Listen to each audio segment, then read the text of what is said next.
Okay, example 8, we're balancing a budget. So at the moment we are looking at personal budgets. So here's a bit of a snapshot, a bit of a synopsis on what you should do if you're creating a budget. List all the income categories, list all the expense categories.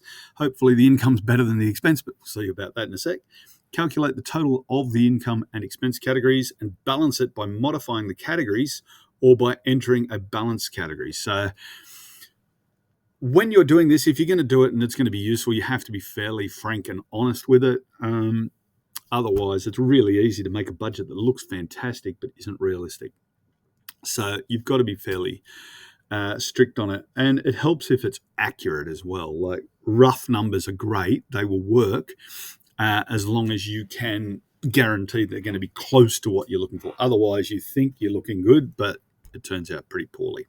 So let's have a look. We're going to balance the following weekly budget. So to do this, when we actually do this, the first thing we're going to do is we're going to work out, well, what is our total income? So let's work out scroll down below. We're going to work out our income. So our income is going to be all of these things added together.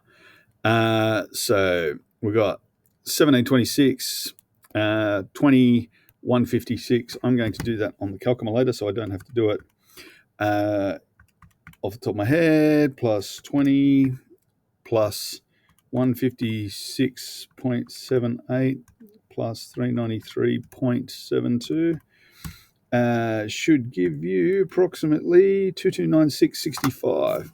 So it gave us 2296.65, which isn't too bad,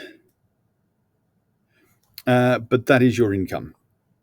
Okay, hope everyone's happy with that. So we've just calculated them. It's an interesting bonus, isn't it? $20. Next thing you have to do is you have to work out your expenses. Now, expenses, you can do exactly the same. You're going to calculate all these. Okay, so if you chuck that into a calculator, you can do the 7308 plus the 11480 and so on and so forth.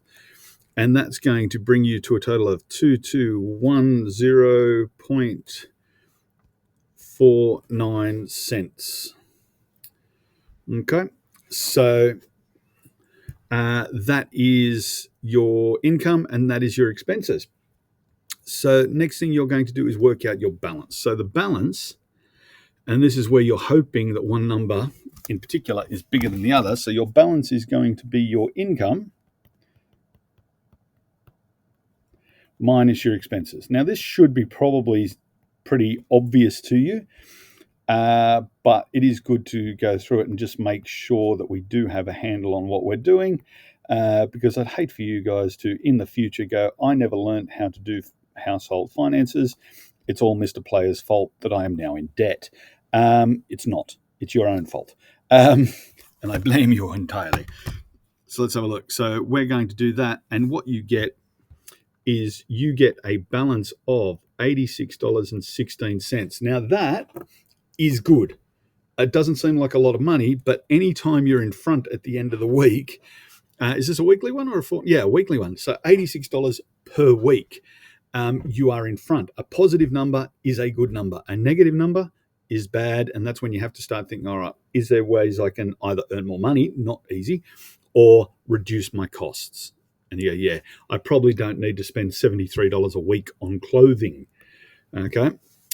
So some of these you're not going to have much of a choice. Phone, power and heating rates are things that you might not have choice with. The insurance, loan repayments and motor vehicle costs, you might not have much of a choice.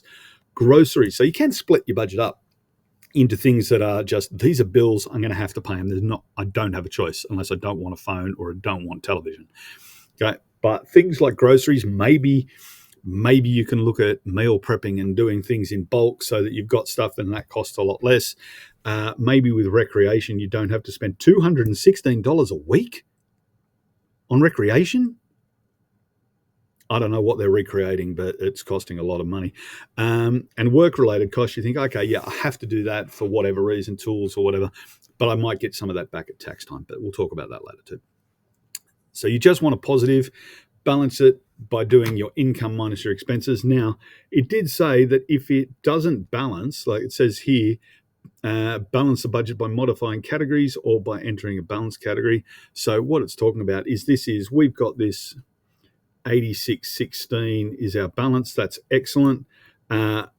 So you could actually end up going, well, I'm going to save that.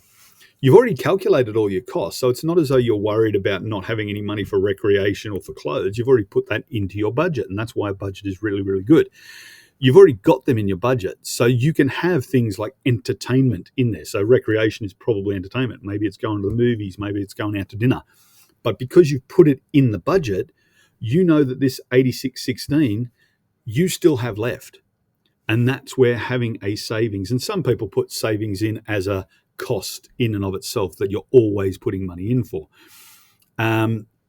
So savings is a good one to have in your budget as well, and that way you can just put that as your balance line, so that anything extra you've got, if you've got more than a $20 bonus one week, you can chuck that into savings, and it just gives you a bit of padding in your emergency savings account, so that if something like a motor vehicle cost all of a sudden, like mine, is now not, instead of 105, it's 705 because you had to pay an extra $600 to get something fixed. You've got money in the account to cover that. So I hope that makes sense. Last thing I'll just mention, this is just a very much an aside. I was talking about maybe you'll put things like insurance, loan repayments, phone, power and heating and rates, you'll bunch them together, so because they're ones you have no choice. They're not discretionary. They're ones that you have to pay. Whereas groceries, gifts, clothing, recreation are things that you can adjust a little bit week to week if you need to. So maybe you want to group them together. Now, you'll notice they didn't, and you might say, well, why didn't they do that? If you have a look, they've done it in alphabetical. Sorry, I shouldn't go down to there. They've done it in alphabetical order. Okay, I would personally do it in an order that was a bit more logical than that. I would group them together in ones that you can't change, and ones that you can. So hope that makes sense. Thanks.